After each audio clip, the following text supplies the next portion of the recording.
ኣስታት ሱሳ ስደተኛታት ጽዒና ዝነበረት ጃልባ ኣብ ጥቓ ደሴት ማልታ ድሕሪ ምግልባጣ ሓለዋ ባሕሪ ዓዲ ጣልያን 10 ሬሳታት ከም ዝረኸበ ገሊጹ።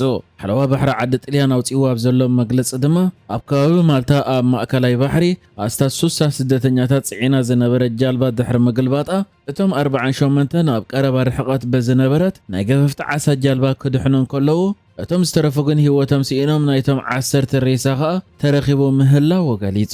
ሓለዋ ባሕሪ ዓዲ ጣልያን እቲ ፍጻመ ምስ ኣጋጠመ ብቐጥታ ድሕሪ ዝመጹ ሓበሬታ ናብቲ እታ ጃልባ ዝተገምጠተሉ ቦታ ከም ዝበጽሐን ድሕርቲ ናይቶም 10 ሬሳታት ስደተኛታት ምርካቡ ድማ ናይ ዝተረፉ ስደተኛታት ሬሳ ንምርካብ ድልያ ይገብር ከም ዘሎ ተገሊጹ። እቲ ድልያ ምስ ናይ ማልታ ሰበስልጣን ብሓባር ይፍጸም ምህላው እውን ተሓቢሩ ኣሎ። ከም ዝፍለጥ ሎሚ ዓመት በተደጋጋሚ ኣብ ማእከላይ ባሕሪ ስደተኛታት ዝጸዓና ጀላቡ ክግልበጣ ዝተረኣያ ኮይነን ኣስታት 900 ስደተኛታት ከ ህይወቶም ሲኢኖም እዮም።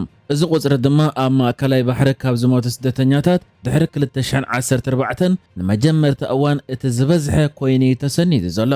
ትካል ስደተኛታት ውድብ ሕብራት ሃገራት ከም ዝገልጾ እዚ ዓመት እዚኣ ካብቲ ጅምራት ሒዙ 990 ስደተኛታት ኣብ ማእከላይ ባሕሪ ጥሒሎም ክብል እንከሎ እዚ ቁጽሪ ድማ ምስቲ ዝሓለፈ ዓመታት ክረአ እንከሎ ኣብ 5 ወርሒ ዘጋጠመ ዝበዝሐ ሞት ስደተኛታት ኣብ ማእከላይ ባሕሪ ኮይኑ ተሰኒዱ ምህላው ኣፍሊጡ።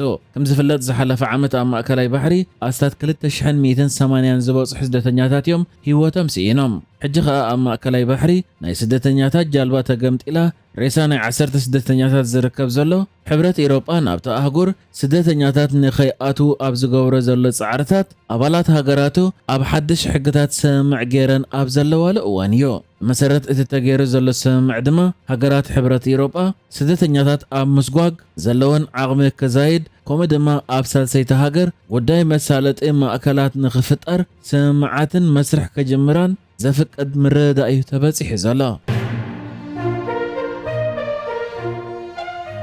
ኢትዮጵያ ነቲ ብሓደ ሰነድ ዘካየደቶ ባይተኣዊ ምርጫ በዝምልከት ነዚ ቀረብ ዘሎ ውጽኢቱ ኣቐዲሙ ተወሲኑ ዝነበረ ምርጫ ዝብል ተቃውሞ ኣመልኪታ ብመንገዲ ቤት ጽሕፈት ቀዳማይ ሚኒስትራ ሂባቶ ኣብ ዘላ ግብረ መልሲ ነቲ ምርጫ ሕጋውን ዴሞክራሲያውን ነይሩ ክትብል ተኸላኺላ። ብጽሕፈት ቀዳማይ ሚኒስትር ኢትዮጵያ ኣብ ዘውፅኦ መግለጺ እቲ ልዕሊ 54 ሚልዮን ኢትዮጵያውያን ድምፆም ንኽህቡ ዝተመዝገበሉ ምርጫ መሰረት ሕግታት እቲ ሃገር ሕጋዊ ከምኡ ድማ ዴሞክራሲያዊ ከም ዝነበረን ሃገራዊ ቦርድ ምርጫ ኢትዮጵያ ኸኣ 52,000 ነቑጣታት ምርጫ ልዕሊ 50,188 ኣባላት ኣዋፊሩ ነቲ ምርጫ ከም ዝመርሐን ገሊጹ። ብጽሕፈት ቀዳማይ ሚኒስትር ኢትዮጵያ ኣብይ ኣሕመድ ብተወሳኺ ነቲ ምርጫ ኣብ ታሪኽ ኢትዮጵያ እቲ ዝዓበየን ዝበለጸን ዴሞክራሲያዊ መስርሕ ዝተረኣየሉ ምርጫ ነይሩ ክብል እንከሎ ነቲ እቲ ምርጫ ኣቐዲሙ ዝተወሰነ መስርሕ ነይሩ ክብሉ ብገለ ዓለም ለኻያን ተንተንቲ ዝቐረበ ነቐፌታ ሙሉ ብምሉእ ነጺግዎ ኣሎ።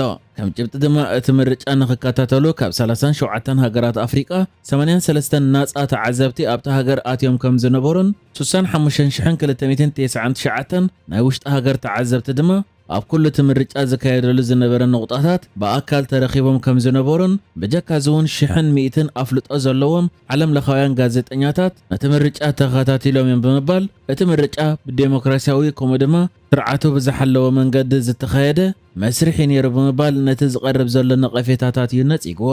ከም ዝፍለጥ ኣብ ዝሓለፈ ቀረባ መዓልታት እቲ ምርጫ ይካየድ ኣብ ዝነበረሉ ግዜ ዝተፈላለዩ ናይ ወጻኢ ሃገራት ዓለም ለኻውያን ተንተንቲ ከምኡ ድማ ጋዜጠኛታት እቲ ምርጫ ዳርጋ ኣቐዲሙ ዝተወሰነ ኣብይ ኣሕመድ ዝዕወተሉ ስማዊ ምርጫ ይክብሉ ነቐፌታ ኣቕሪቦም ዝነበሩ ኮይኖም ኣብቲ ምርጫ ኸኣ ሰልፊ ብልጽግና ከም ልማዱ ዝበዝሐ ወናብር ባይቶ እቲ ሃገር ክሕዝዩ ቀዳማይ ሚኒስትር ኢትዮጵያ ኣብይ ኣሕመድ ከኣ መራሒ እቲ ሃገር ኮይኑ ክቕጽል ብምባል እቲ ምርጫ ዝልውጦ ነገር የለን ክብሉ ነቒፎም ነይሮም እዮም።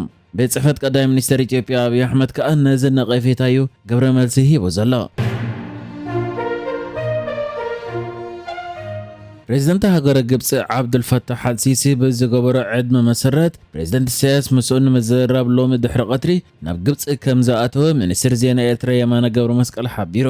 ኢሳያስ ኣብቲ ንሰለስተ መዓልታት ዝጸንሕ ወግዓዊ መገሽኡ ኣብ ክልተኣዊ ርክብን ቆጠባን ካልእን ዘተኮረ ዘርብ ምስ አልሲሲ ከካይድ ምዃኑ ተፈሊጡሎ። ክልቲኦም መራሕቲ ንቀርኒ ኣፍሪቃ ብዝምልከት ኣገደስቲ ጉዳያት ብዝያዳ ከዘራረቡ ምዃኖም ዝገለጸ እቲ መግለጺ ድሕነት ቀይሕ ባሕሪ ከምኡ ድማ ምዕባለታት ማእከላይ ምብራቕ ብሰፊሑ ከዘራረቡ ምዃኖም እውን ብወገን ኤርትራ ወፂኡ ኣብ ዘሎ ዜና ተሓቢሩ። እዚ መገሻ መራሕቲ ኢትዮጵያ አብይን ጀነራላቱን ታሪኻውያን ጸላእትና ኣብ ሱሳታት ዝጀመርዎ ናይ ጽምዶ ወፍሪ ብባንዳታት ደቂ ሃገርን ሰላም ኢትዮጵያ ክዘርጉ ምስተዓጥቁ ሓይልታትን ንዘካይድዎ ዘለዉ ርኡይ ተጻብኦ ክንሰብር ብምሉእ ዓቕምና ተዳሊና ኣለና ኣብ ዝብልሉ ዘለዉ ሳልስቲ ዘጋጥም ዘሎ አልሲስን ኢሳያስን ኣብ ዝሓለፈ ጥቅምቲ እውን ኣብ ግብፂ ኣብ ዝተገብረ ናይ 5 መዓልታት ዑደት ርክብ ገይሮም ከም ዝነበሩ ይፍለጥ። እቶም ክልተ መራሕቲ ኣብ ርክቦም ብዛዕባ ዞባዊ ምዕባለታት ፀጥታዊ ውሕስነት ጉዳይ ቀይሕ ባሕርን ኣብ ዝተዘራረቡ እዋን አልሲሲ ሃገሩን ልኡላውነትን ግዝኣታዊ ሓድነትን ኤርትራ ንምድጋፍ ዘለዋ ጽኑዕ ተወፋይነት ደጊሙ ኣረጋጊጹ እምበር ይዝከር። ከም መቐጸልቱ ከዓ ኤርትራን ግብፅን ብቐዳም 16 ግንቦት ኣብ ኣስመራ ሓበራዊ መስመራት መራኸብ ንምዕባልን ምትእሳር ወደባት ኣብ ቀይሕ ባሕሪ ንምሕያልን ወግዓዊ ስምምዕ ምትሕባር መጓዓዝያ ባሕሪ ፈሪመን ነይረን እየን። ከም ዝፍለጥ ኣብዚ እዋን ኣብ መንጎ ኤርትራን ግብፅን ብደረጃ መራሕቲ ይኹን ሚኒስትራት ጽዑቕ ዝኾነ ርክባት ይዝካየድ ዘሎ። ኣብ መፋርቕ ሚያዝያ እውን ብሓላፊ ቆጠባዊ ጉዳያት ህግደፍ ሓጎስ ገብረ ህይወት ዝምራሕ ልኡኽ ኤርትራ ምስ ግብፃውያን ሚኒስትራት ወፃኢ ወፍሪ ንግድን ኢንዱስትሪን መጓዓዝያ ጸዓት ሕርሻን መሬትን ከምኡውን ሓለፍቲ ትካላት ባንክን መድሃኒትን ተራኺቡ ከም ዝተዘራረበ ይዝከር። መንገዲ ኣየር ኢትዮጵያ ኣብ ሱዳን በባጤራ ናይቲ ሃገር ቲኬት ኣይሸይጥን እያ ብምባሉ ኣብ ሱዳን ሓያል ቁጥዐ ፈጢሩ ምህላው ተገሊጹ። መንገዲ ኣየር ኢትዮጵያ ኣብ ሱዳን ንትኬቱ ብዶላር ጥራይ ይሸይጥ ብምባል በባጤራ ናይቲ ሃገር ኣይሸይጥን እያ ምባሉ ንብዙሓት ተጠቀምቲ ናይቲ መንገዲ ኣየር ዝኾኑ ሱዳናውያን ክቐጥዑ እንከሎ ብወገን ሱዳን ድማ ባጤራ ናይቲ ሃገር በስጉምቲ ኣሉታዊ ሳዕቤን ከይገጥሞ ስግኣት ሓዲሩ ዘሎ። ኣብ ፖርት ሱዳን ዝርከብ ቤት ጽሕፈት መንገዲ ኣየር ኢትዮጵያ ነተሳፈርቲ ኣብ ዝሃቦ ሓበሬታ ብናይ ኣሜሪካ ዶላር ጥራይ ትኬት ከም ዝቆርጽን ብናይቲ ሃገር ባጤራ ማለት ናይ ሱዳን ፓውንድ ግን ትኬት ምሻጥ ከም ዘቋረጸ ኣፍሊጡ። ተሳፈርቲ ከዓ ትኬት ብዶላር ንኽገዝኡ ዶላር ንኽረኽቡ ናብ ሓያል ጻዕሪ ይቃልዑ ከም ዘለውን እቶም ዶላር ክረኽቡ ዘይከኣሉ ድማ መገሻኦም የጓናደብ ምህላውን ተሓቢሩ።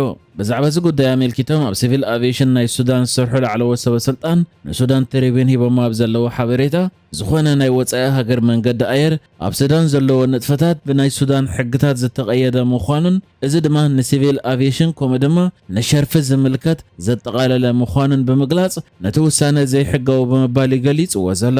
ካብ ተራ ዜጋታት ወፃኢ ድማ ኣብ ሰበስልጣን ሱዳን ሓዲሩ ዘሎ ስግኣት መንገዲ ኣየር ኢትዮጵያ ትኬቱ ብዶላር ይሓትት ኣብ ዘለወሉ ግዜ ህዝቢ ዶላር ንምርካብ ላዕልን ታሕትን ምዝብል ዋጋ ሸርፊ ባጤራ ሱዳን ኣመና ከይንህርን ኣብ ዓቕሚ ባጤራ ሱዳን ድማ ኣሉታዊ ጽልዋ ከይሕድርን ስግኣት ዘለዎም። ንሕጂ ዝተዳለወ ዜናታት እዚ ነይሩ። ብካልእ ክሳብ ንራኸብ ሰላም ንዓኹም።